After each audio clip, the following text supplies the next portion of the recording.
This is important, मतलब short notes में ही आ सकता है। HRIS, human resource information system. ये क्या होता है कि इट रेफर्स टू सॉफ्टवेयर, ये एक टेक्नोलॉजी सॉफ्टवेयर है जो कि ऑर्गेनाइजेशन यूज़ करती है ताकि वो मैनेज कर सके वेरियस एक्टिविटीज़ ऑफ HR और उसके फंक्शंस को।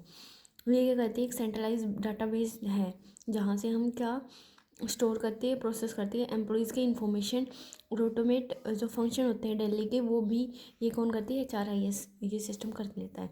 सपोर्ट्स HR डिसीजन मेकिंग, और इसका पर्पज़ क्या है, चाह इसका to enhance the efficiency, accuracy and strategic value, ताकि हम क्या कर सकें, इफ़िशियंसी, एक्यूरेसी और स्ट्रेटेजिक वैल्यू इन्हेंस कर सके of the HR functions within an organisation. इसके की फीचर्स क्या हैं HRIS के? तो पहला आता है कि जो एम्प्लॉयज़ इंफॉर्मेशन मैनेजमेंट, क्योंकि इसके पास एम्प्लॉयज़ की सारी इन्फॉर्मेशन होती है, personal details, job related, job roles के रिलेटेड, एम्प्लॉयज़ हिस्ट्री क्या है, उनको कितना कंपनसेशन या सैलरी दी जाती है, बेनिफिट क्या है, परफॉर्मेंस डाटा कैसा रहा है।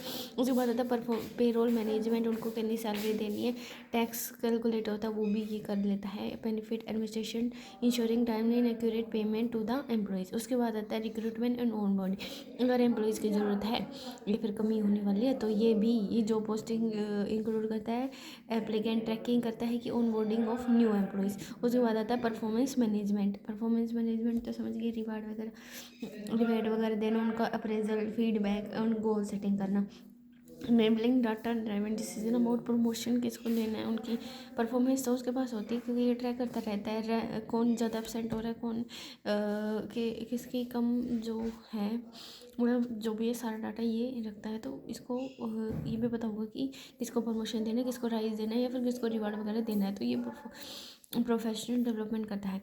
Taking and training and development, यहाँ पे क्या है, चल रही है स्ट्रैक ट्रेनिंग प्रोग्राम्स, किन को ज़रूरत है, कौन से जूनियर एम्प्लॉयज़ को और आगे बढ़ाना चाहिए, एम्प्लॉय सर्टिफिकेट देना चाहिए उनको। फिर होता है पर professional development activities, helping HR teams to manage and evaluate training efforts. उसके बाद लीव एंड अटेंडेंस मैनेजमेंट, वही कि उसके बाद ये सब होता है कि किस किसने अटेंडेंस लगाई, किस किसने नहीं लगाई, ये सब ट्रैक करता है। हॉलीडे किसने, मतलब छुट्टी किसने ली है। उसके बाद आता है compliance and reporting. HRIS ensure compliance with legal and regulatory requirements, वो अपने आप क्या कर लेता है, लीगली और रेगुलेटरी रिक्वायरमेंट्स पूरा कर लेता है। ऑटोमेटिकली जनरेट करता है रिपोर्ट और ऑडिट्स के लिए रेगुलेटरी बॉडीज। और उसके बाद आता है एम्प्लॉय सेल्फ सर्विस। यहाँ पे क्या है, तो जो एम्प्लॉयज़ हैं उनको भी, क्योंकि एक सॉफ्टवेयर है तो यहाँ पे अपडेट कौन करेगा, एम्प्लॉयज़ कर सकते हैं। तो उनको भी ये देख सकते हैं कि उनकी पर्सनल इन्फॉर्मेशन क्या है और उनका जो पे स्टब है या रिक्वेस्ट लीव, कितनी छुट्टियाँ ले ली उन्हें, चेक ट्रेनिंग प्रोग्रेस, ये सब वो खुद भी देख सकते हैं। ठीक है, या कुछ प्लेटफॉर्म से होता है कि जो एम्प्लॉयज़ पोर्टल को देख सकते हैं, टू व्यू देखा। उसके बाद आता है बेनिफिट ऑफ HRIS, क्या बेनिफिट होगा, एफिशिएंसी एंड टाइम सेविंग, यहाँ क्योंकि जो HR टास्क है वो ऑटोमेटिक रूटीन पे डालेंगे, फ्री अप HR प्रोफेशनल, वो क्या करेंगे, फोकस कर सकते हैं अपने स्ट्रेटेजिक इनिशिएटिव पे। फिर आता है डाटा, क्योंकि वो मशीन कर रही है तो वहाँ पे एरर कम हो सकती है, ना ही कोई एम्प्लॉयज़ ऐसे कर सकता है कि अगर रिलेशन अच्छा दूसरे एम्प्लॉय के साथ, तो वो उसकी छुट्टियाँ कम कर दे या फिर ज़्यादा कर दे तो हटा दे, मतलब ऐसा। तो यहाँ पे क्या होगा, मशीन रिकॉर्ड कर रही है तो वहाँ पे एरर कम हो सकती है, टैक्स वगैरह कट करने में या फिर जो भी है सैलरी वगैरह बनाने में। तो यहाँ डाटा एक्यूरेसी ज़्यादा होगी। इम्प्रूव्ड डिसीजन मेकिंग, यहाँ पे रियल टाइम डाटा होता है, एनालिटिक्स, और वो खुद भी रिपोर्ट वगैरह बना के देता है, तो यहाँ से डिसीजन मेकिंग जल्दी से कर सकते हैं। Cost effective, by automating various task HRIS can reduce administrative cost and overhead.